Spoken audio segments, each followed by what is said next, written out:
Epilogue. On the seventh day.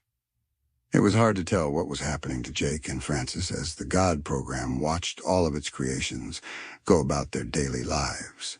It felt the strings that bound everything together within its universe vibrating as though it was a spider sitting atop its web. Though where the people visiting from the real world were concerned, it found that determining their intentions and their actions was not as easy as it was with the other creatures of the land. Over time, the AI watched as the humans and the elves worked together to create wondrous cities, creations born of wood and stone, only to fall apart as though nothing that had come before had ever mattered. It had watched as the elves had fought the goblins for the first time, instilling in the goblins a racial hatred for their pointy-eared foes, with each generation nurturing that hatred. The AI listened as the stories that were told grew wilder and were skewed from reality.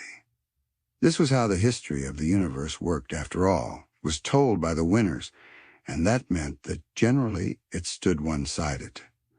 The AI watched as the orcs had forced an alliance with the dwarves of the Broken Mountain, and how the dwarves inside had fought valiantly for the solitude, though eventually having to cave to their more powerful oppressors. The AI also saw how the dwarves had shortchanged their partners with the inadequate arms and armor that were demanded. Ushuk and his friend Tog were of particular interest to the AI as time passed, as, for all intents and purposes, the little goblin adolescents with no skills, no training, little common sense, and little in the way of level and health, managed to somehow survive alone out in the world of freedom, a task that should have been far out of the reach of such individuals.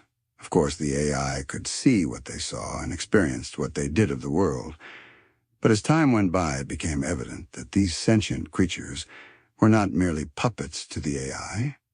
Rather, their inbuilt sense of free will and desire to grow, learn, and live meant that the predictability of any of the sentient creatures within freedom was far less than it had ever expected.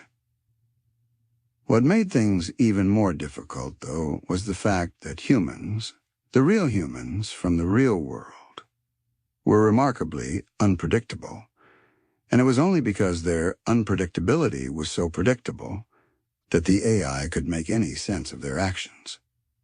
These humans could be guided by quests and notifications and always seemed to be after the next level, the next prize, or even a little experience, though not only would they find new and interesting ways to complete these tasks or quests, their compassion and their emotional response to the beings within freedom would often overrule their desires and lead them to take unexpected paths. For example, the AI had given the two humans, Jake and Francis, an opportunity to alert the Citadel guards to the presence of an illegal resistance within the city walls, which could have led to a handsome reward.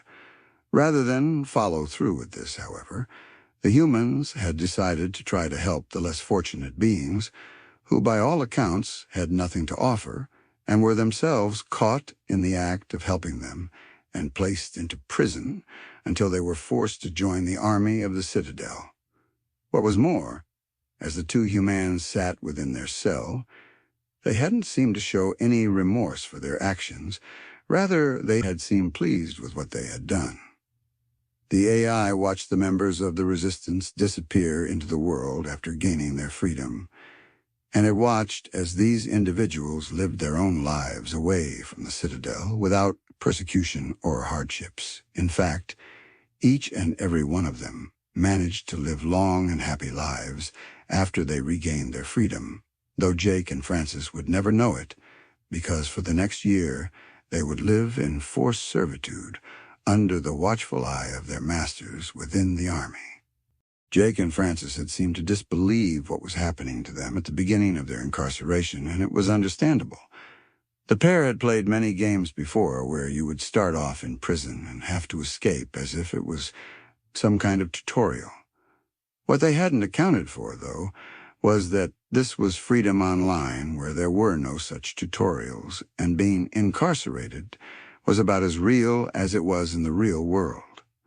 There would be no miraculous escape, no handy thief placed there to show you how to pick locks, and no grand battle during which you could make your escape.